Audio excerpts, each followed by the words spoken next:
really screwed up. And I'm not referring to his criminal trial, which has him sitting in prison right now, but it has to do with something that happened right before he got arrested. If you've seen the Netflix documentary about Diddy, The Reckoning, which 50 Cent produced. There comes a moment in every high-stakes situation when the ground shifts beneath your feet. Not gradually, not in stages, but all at once.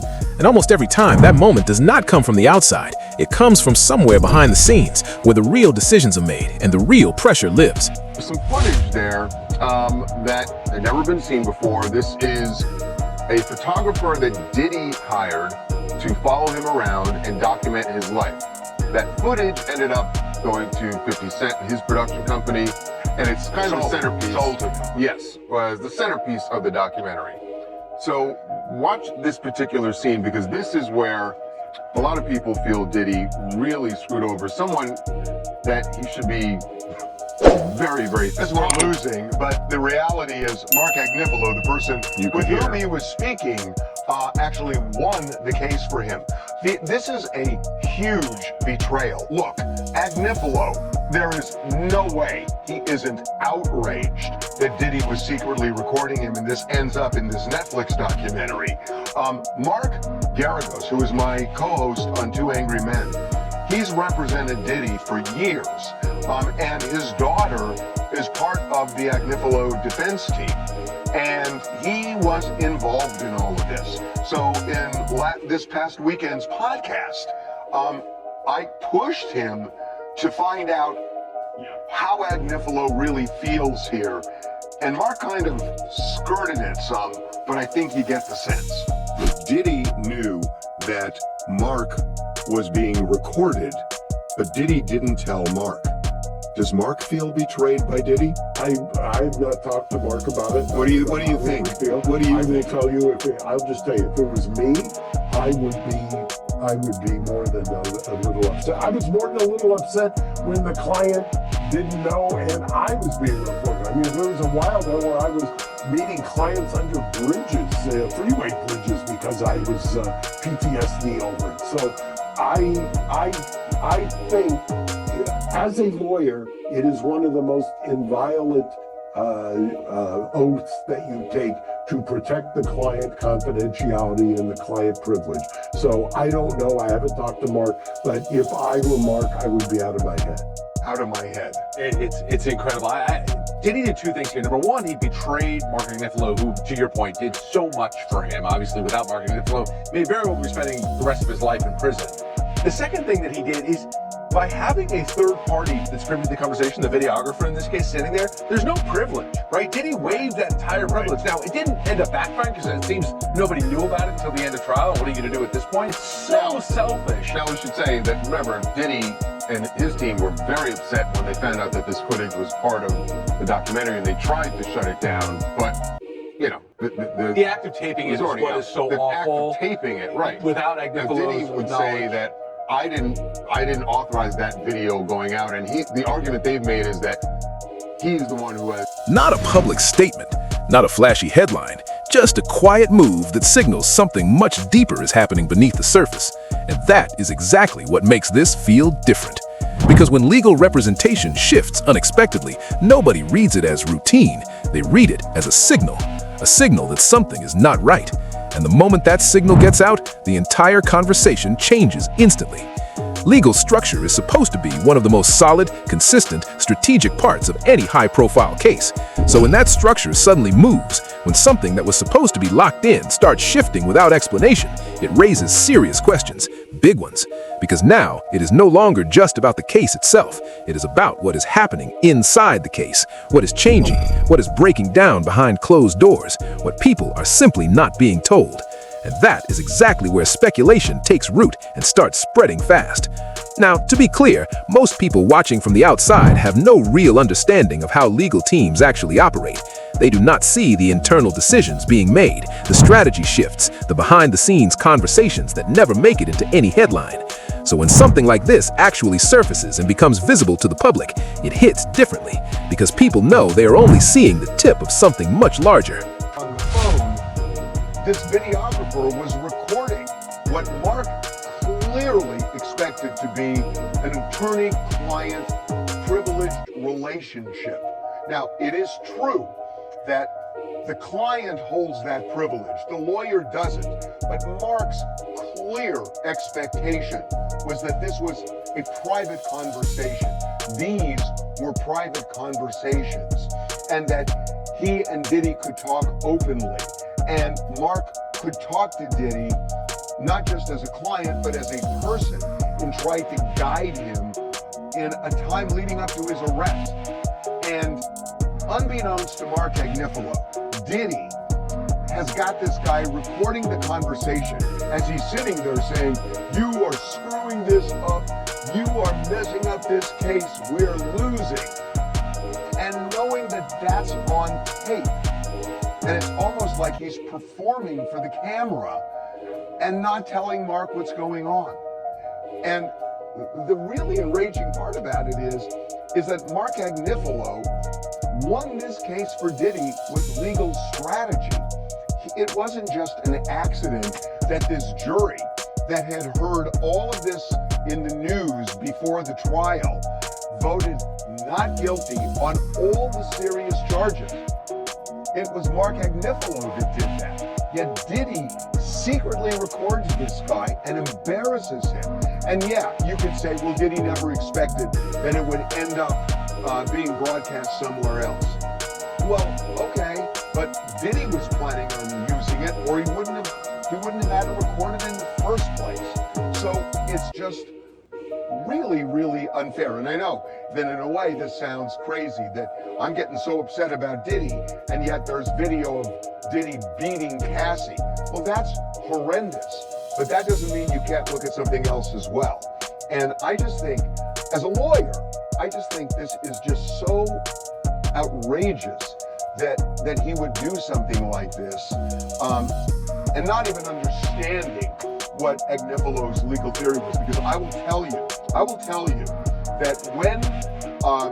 that when we did our first documentary on Diddy, which was 8 months before the trial, Mark Agnifilo said to me on camera that he is going to tell this jury that this was a successful black man that prosecutors were trying to take down because they couldn't get into his bank accounts because they were clean, and he couldn't deal with they couldn't deal with taxes because he wasn't committing tax fraud. So they go into his bedroom. And that's what Mark Agnifilo said 8 months before. And he goes into the trial and he essentially wins that argument. Whether you believe it or not, a jury that sat through the whole thing, they believed it. And ultimately they convicted him on this BS Mann Act thing. So Diddy won that case. And one of the reasons he won the case is something that Agnifilo got criticized for. That when he did the documentary with me, he was making a joke about the baby oil. Remember, he said, "Oh, well, I didn't know he bought in bulk. He must have bought 1,000 bottles at Costco."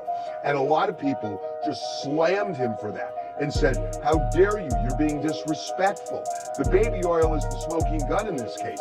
Agnifilo knew all along. And that gap does not stay empty for long. It gets filled immediately, not with facts, but with interpretation. People are no longer just watching anymore. They're analyzing, dissecting, trying to decode exactly what this move means. Is it strategic? Is it pressure from somewhere? Is it a disagreement that got too big to contain? Or is it something even bigger that nobody is saying out loud yet?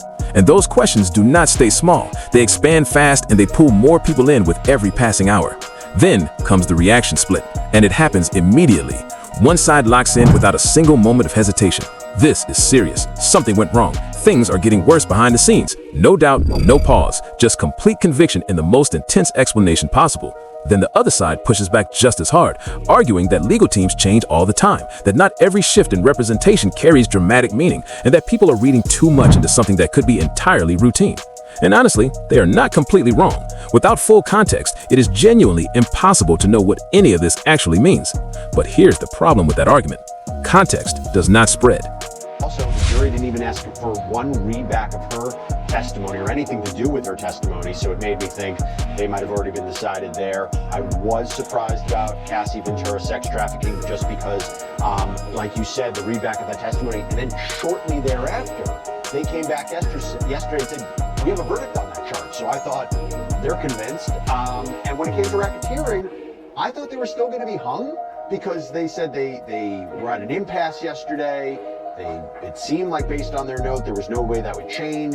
The judge told them to continue deliberating. They come back today, and like in an hour, they come back not guilty on racketeering. I'm not really sure what that split ultimately will be. Maybe the jurors will speak out and we'll hear. Got to ask you about Diddy's reaction. Okay, so we have courtroom sketches of what it looked like. You were in there. What was his reaction to the verdict? Oh, he was very pleased with the verdict. Obviously, I think for the defense and the defendant, that would be Sean Combs, I think obviously they would have wanted an acquittal on all the charges. But I think given that they weren't a conviction on the more serious charges of RICO conspiracy and sex trafficking as it relates to Cassie in one charge and Jane in another charge, I think overall Combs was very, very pleased with the jury, to the point where I saw him kind of mouth a little thank you to the jurors as they were still sitting kind of in the jury box, as they were kind of leaving for the end of their day. Obviously, we still have some more matters to address for our end. But in terms of just his reaction, even his family's reaction, Jesse, I think they were so happy knowing that there's such a strong possibility that their father will come home. Obviously, if he would have been convicted on the more serious charges, that might have been a different discussion. But given that he was only convicted on count 3 and 5, that being the Mann Act, it seems like given that it comes with a lesser penalty and sentencing, I think the family is like, yes, our father is coming home, our loved one is coming home, and we hope to see him very, very soon. And talk about reaction. Outside that courthouse, my gosh, what has been going on out there? There's verbal disputes, people spraying things. Just give us a brief summary of what you've witnessed outside that courthouse after the verdict.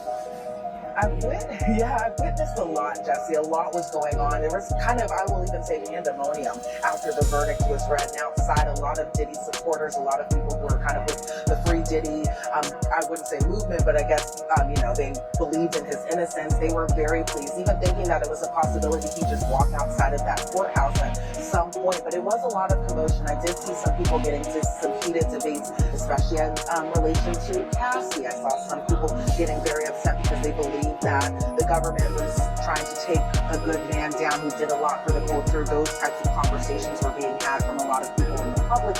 I even saw some kind of weirder things, and that being people squirting baby oil on themselves. And one of the reporters even got some on her shirt by one of the people who were kind of over in that area. And so a lot was going on, to the point that I think the courthouse police were just kind of like, okay, we need everybody to calm down. They have barricades going all the way down the street. I think in the event that Sean Combs would have walked out of that courthouse, it would have just been straight chaos, I think, outside. But for the most part, especially with that not happening around that time frame, that a lot of people, especially his supporters, were very pleased. And obviously for some, they were a little disappointed with the verdict, but for most that we could see here at the courthouse, a lot seemed pleased by today's decision. So, Elizabeth, let's talk about what happened next, because right after the verdict, it goes into the idea of, can he be released on bail? Emotion does. And emotion spreads like wildfire. So emotion takes over completely. The situation is no longer being analyzed with any calm or logic. It is being amplified, pulled in multiple directions simultaneously by people reacting in real time with incomplete information and strong opinions. And that is exactly what creates chaos. Because when everyone is building their own explanation for the same move, there is no single explanation anymore. Just layers upon layers of speculation stacking on top of each other with nothing solid underneath. Now, let's talk about the specific phrase driving everything here: steps down. Because those two words do not feel neutral to anyone reading them. They feel heavy. They feel sudden. They feel like something that was forced rather than chosen. Even if that is not the reality at all, the wording alone creates an impact that takes on a life of its own. And impact drives attention. Now, combine that with the legal pressure already surrounding this situation, because this is not happening in a vacuum. This is not an isolated move disconnected from everything else. This is tied directly to a case that was already under serious scrutiny, already drawing significant attention, already building tension from multiple directions at once. Okay, the judge set a hearing for 5 p.m. So later on today, you literally at the time of this recording just got out of there. Remember, from a legal point of view, the burden is on the defense to show that Sean Combs is not a danger or won't flee. What was the judge's decision, and why did the judge decide that? Well, given that the top of our show, Jesse, or the top of your show, it's the Sidebar, presented by Law and Crime with the host of Jesse Weber, but given at the top of the show that we didn't announce that Sean Combs I think it was kind of a little bit of a spoiler for the viewers here that the judge decided to keep him behind bars until his sentencing hearing. So I did see kind of a little bit of disappointment from both Sean Combs and his family after the judge made his decision. So the judge said that the jury convicted the defendant on count 3 and 5, that being the Mann Act. He says bail is denied because the government correctly noted that detention is mandatory and it's not appropriate for Sean Combs to be released on bail given the charges that he's still been convicted of. And so the judge says that he disagreed with the defense's argument, saying that any felony under 117, and Jesse, you probably know that more than me, requires detention. And he said even if the defendant is required to not be likely to present a danger to the community, the judge even kind of pointing out just some of what we had heard during the trial where the defense conceded that the defendant, Sean Combs, was violent. The judge said, "We own the domestic violence." That was a word that he took from the transcript because Mark Agnifilo had said that in open court. He told the jurors that, and he told them that multiple times, and the judge pointed it out multiple times from the transcript. He says that the defendant's concession as to domestic violence wasn't necessary. He pointed out Mark Agnifilo's closing where he says it's horrible for Miss Ventura what she had gone through and that domestic violence is the issue, kind of even pointing to her Instagram statement that she had made after the 2016 video was released on CNN. And again, the judge was saying that the video is very much domestic violence, even kind of pointing to the London hotel incident, saying where Mark Agnifilo had pointed out that obviously something happened, that he was violent at times, and that conceding the defendant's violence, that he even poses no danger, that he was pointing to violence happened after the HSI raids in March of 2024, because they kind of pointed to what had happened to June just a couple months after, and pointing back to the June 2024 incident, which was just a little more than a year ago to this day. And so for those reasons and just some more reasons too, the judge decided that the defendant will remain behind bars pending his sentencing. And yeah, I looked at the government's letter, and they were like, they talked about violence, they talked about drug use, they talked about the abuse of Cassie, that you have multiple victims in this case, that he used the staff to carry out these transportation to engage in prostitution crimes, that he tried to obstruct justice with respect to these crimes, that under the Bail Reform Act, they argued this was a crime of violence, that he poses a serious risk of flight, a danger to the community. So clearly it seems that the judge was persuaded by that. The judge did mention something really, really interesting, because somebody would listen to this and say, oh my gosh, he's going to throw the book at him. He actually said the court takes no position on what it will consider at sentencing, nor what sentence it will impose. However, we kind of got a little bit of a preview of what a potential sentence could be, right? We kind of got an idea of what the defense is advocating and what the government is advocating. Yeah, so what the defense was kind of advocating for was anywhere between the guidelines of 21 to 27 months behind bars. So if you think about Sean Combs and his time that he served, he's nearly at a year. So when a shift like this happens inside an environment that is already under that kind of pressure, it does not feel random to anyone watching. It feels connected. It feels intentional. It feels like a piece of a much larger puzzle, even if the connection is not actually there. That is how perception builds and takes on a momentum of its own. And the longer this situation stays unclear, the worse it gets. Because people do not wait for facts. They start filling in the blanks themselves, with assumptions, with interpretations, with narratives that start feeling completely real simply because enough people keep repeating them. That is how stories spiral beyond anyone's control, not through confirmation, but through repetition alone. And now you've got multiple versions of the exact same situation spreading simultaneously.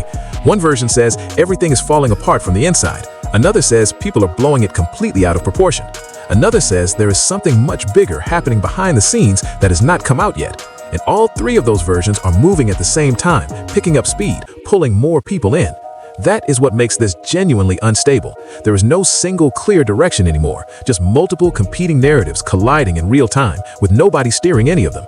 And when you think about the actual impact of that, when asked on the stand about how he feels about Sean Combs, he said it's complicated.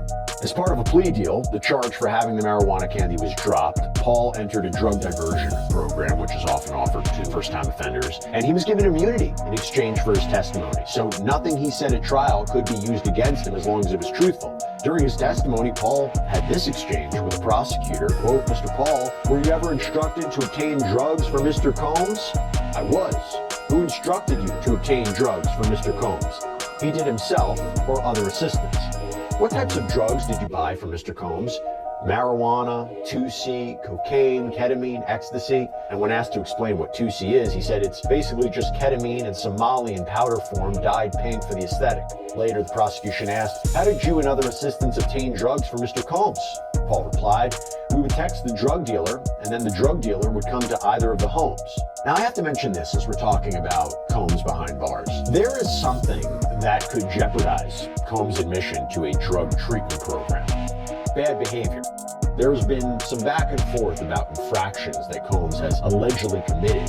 TMZ reported that Combs was caught with homemade alcohol, something that Combs' team has adamantly denied. Now, CBS News reports that it has seen Bureau of Prisons documents that show Combs was part of a three-way call in November, something that is not allowed because of concerns about things like witness tampering or conducting criminal business from inside the prison.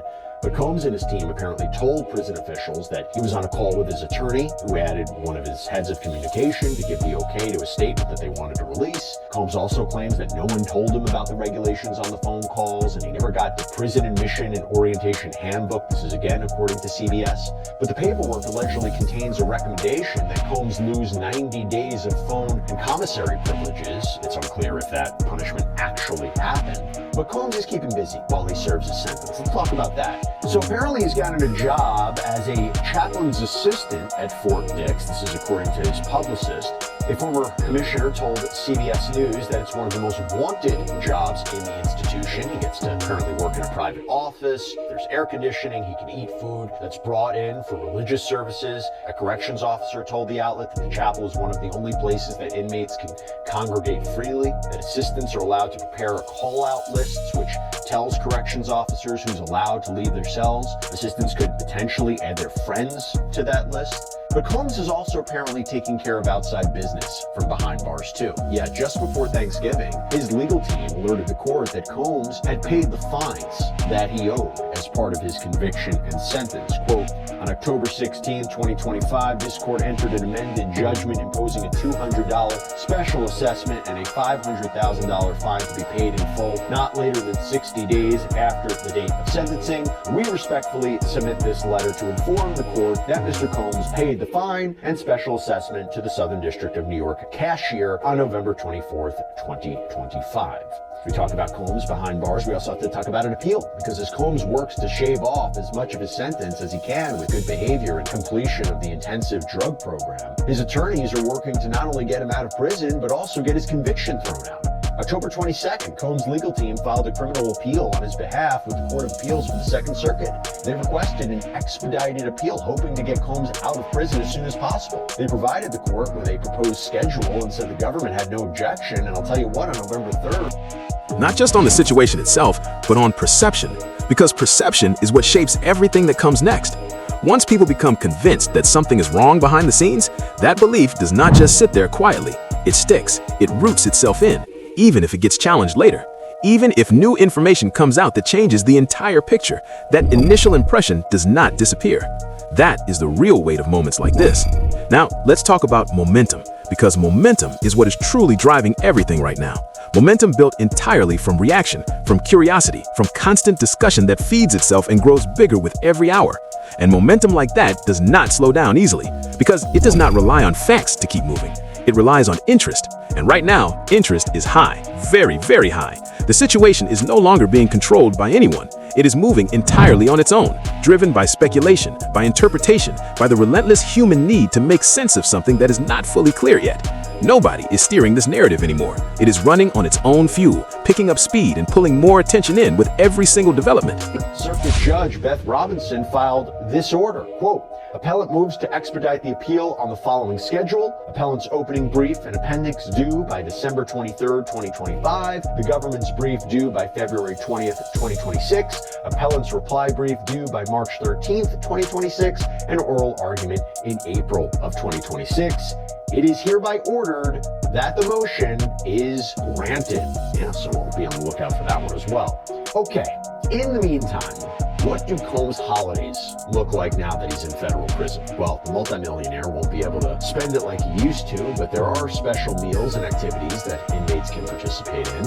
In fact, Combs apparently teamed up with an internal group called Bankroll Bosses to help organize and fund a special meal for his fellow inmates. According to a report from Us Weekly, the group volunteered to buy food from the prison's commissary, but they didn't just buy it. No, they reportedly spent 2 days preparing all of this food for these inmates. In all, the outlet reports that 1,000 inmates were served.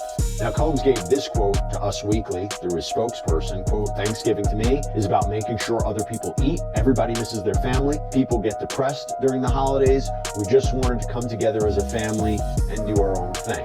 Now, there's no word on what exactly Combs and other inmates purchased from the commissary to make this meal, but it is apparently a very nice gesture regardless. According to TMZ, the Christmas menu at Fort Dix includes a whole Cornish hen, mashed potatoes, cornbread dressing, mixed vegetables. And now I want to bring on a very special guest. Okay, so now I want to welcome back on prison consultant Justin Perperni. And I want to welcome back on not just because I love having Justin on, but Justin, you are now working with Sean Combs and his team while he's in prison. Can you talk to us a little bit more about that? Well, I've had a connection through a mutual friend with Sean for many years. And when you're in custody, when you're sitting in segregation, it can change you and you want to learn. So our mutual friend a while back sent him a book called Earning Freedom that was written by my friend Michael Santos, who I met in prison, who mentored me. And Michael spent a year in segregation before he was convicted and served a long time in prison. So our friend thought that book could help him get through his own crisis. And when you're in prison, you relate to people who are enduring a similar crisis. So I was very encouraged when she sent the book and he read the book and said, "I can't change what's happened, but I'd like to begin to use this experience as an opportunity to help people in prison." So through Prison Professors Charitable Corporation, which does work in every BOP prison, it does work in a lot of state facilities as well, he has begun to document and say, how can I use this experience as a way to help people? And the beauty of that is, you read these interviews about people in prison, even people who have been in Fort Dix. We have other people in our community at Fort Dix, and the common refrain in prison is, it's boring. The days feel like Groundhog Day.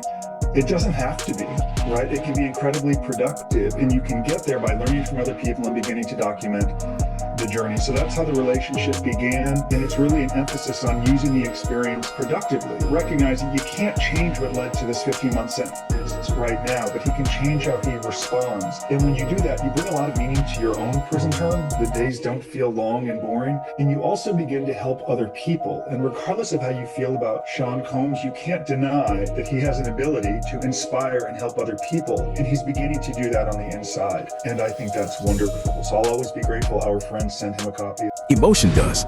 And emotion spreads like wildfire. So emotion takes over completely. The situation is no longer being analyzed with any calm or logic. It is being amplified, pulled in multiple directions simultaneously by people reacting in real time with incomplete information and strong opinions.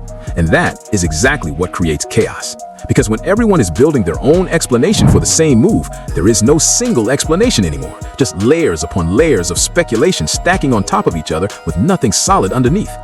Now, let's talk about the specific phrase driving everything here, steps down. Because those two words do not feel neutral to anyone reading them.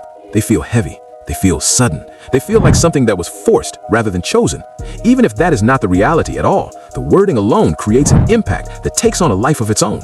And impact drives attention. Now, combine that with the legal pressure already surrounding this situation, because this is not happening in a vacuum. This is not an isolated move disconnected from everything else. This is tied directly to a case that was already under serious scrutiny, already drawing significant attention, already building tension from multiple directions at once. Okay, the judge set a hearing for 5 p.m. So later on today, you literally at the time of this recording just got out of there. Remember, from a legal point of view, the burden is on the defense to show that Sean Combs is not a danger or won't flee. What was the judge's decision, and why did the judge decide that? Well, given that the top of our show, Jesse, or the top of your show, this is a sidebar presented by Law and Crime with the host of Jesse Weber, but given at the top of the show that we didn't announce that Sean Combs walked out of this courthouse, I think it was kind of a little bit of a spoiler for the viewers here that the judge decided to keep him behind bars until his sentencing hearing. So I did see kind of a little bit of disappointment from both Sean Combs and his family after the judge made his decision. So the judge said that the jury convicted the defendant on count 3 and 5, that being the Mann Act. He says bail is denied because the government correctly noted that detention is mandatory and it's not appropriate for Sean Combs to be released on bail given the charge that he's still been convicted of. And so the judge says that he disagreed with the defense's argument, saying that any felony under 117, and Jesse, you probably know that more than me, requires detention. And he said even if the defendant is required to not be likely to present a danger to the community, the judge even kind of pointing out just some of what we had heard during the trial, where the defense conceded that the defendant, Sean Combs, was violent. The judge said, "We own the domestic violence." That was a word that he took from the transcript because Mark Agnifilo had said that in open court. He told the jurors that. He told them that multiple times, and the judge pointed it out multiple times from the transcript. He says that the defendant's concession as to domestic violence wasn't necessary. He pointed out Mark Agnifilo's closing, where he says it's horrible for Miss Ventura what she had gone through, and that domestic violence is the issue, kind of even pointing to her Instagram statement that she had made after the 2016 video was released on CNN. And again, the judge was saying that the video is very much domestic violence, even kind of pointing to the London hotel incident, saying where Mark Agnifilo had pointed out that obviously something happened, that he was violent at times, and that conceding the defendant's violence, that he even poses no danger, that he was pointing to violence happened after the HSI raids in March of 2024, because they kind of pointed to what had happened to Jane just a couple months after, and pointing back to the June 2024 incident, which was just a little more than a year ago to this day. And so for those reasons and just some more reasons too, the judge decided that the defendant will remain behind bars pending his sentencing. And yeah, I looked at the government's letter, and they talked about violence, they talked about drug use, they talked about the abuse of Cassie, that you have multiple victims in this case, that he used the staff to carry out these transportation to engage in prostitution crimes, that he tried to obstruct justice with respect to these crimes, that under the Bail Reformed Act, they argue this was a crime of violence, that he poses a serious risk of flight, a danger to the community. So clearly it seems that the judge was persuaded by that. The judge did mention something really, really interesting, because somebody would listen to this and say, oh my gosh, he's going to throw the book at him. He actually said the court takes no position on what it will consider at sentencing, nor what sentence it will impose. However, we kind of got a little bit of a preview of what a potential sentence could be, right? We kind of got an idea of what the defense is advocating and what the government is advocating. Yeah, so what the defense was kind of advocating for was anywhere between the guidelines of 21 to 27 months behind bars. So if you think about Sean Combs and his time that he served, he's nearly at a year. So Whether that signal is actually real or not almost does not matter in the beginning. People interpret it as real, and interpretation, not evidence, not confirmation, is what drives absolutely everything from that point forward. Suddenly, this is no longer just about the case itself. It is about what is happening inside the case, what is shifting behind closed doors, what people are deliberately not being told. And once that door opens in people's minds, it does not close easily. The speculation begins immediately, fast, relentless, and completely uncontrolled. Because people do not sit comfortably with gaps in information. They fill them instantly. Then comes the reaction split that always follows moments like this. One side locks in without a second of hesitation. This is serious. Something went wrong. Things are falling apart from the inside. No doubt, no pause, just full commitment to the most intense version of events possible. Then the other side pushes back just as hard. Legal teams change, not every shift is dramatic, people are overreacting. And honestly, they have a point. But here's the fundamental problem with that argument. Logic moves slow. Emotion moves fast. And right now, emotion is completely in control. So the louder narrative wins every single time. The situation is no longer being examined carefully or thoughtfully. It is being amplified, pulled in every direction at once by thousands of voices, all trying to make sense of something none of them fully understand. That is what creates chaos, a narrative fueled entirely by speculation, perception, and the powerful idea that something significant is happening behind closed doors that the public is not being allowed to see. And until that idea is either confirmed or completely shut down, this does not end. It does not slow down. It stays right at the center of attention, because whether people believe it, doubt it, or question every single part of it, they are still engaged, still watching, still trying to figure out what is actually real. And that is what keeps it alive. Not proof, not certainty, just the weight of a moment that feels too significant to look away from, and the very real possibility that it has not even reached its peak yet. If this breakdown gave you a clearer picture of how moments like this spiral beyond anyone's control, hit that like button and subscribe, because we cover every angle of stories like this as they develop. Drop your thoughts in the comments below. Do you think this signals something bigger, or is the reaction bigger than the actual story? We will see you in the next one.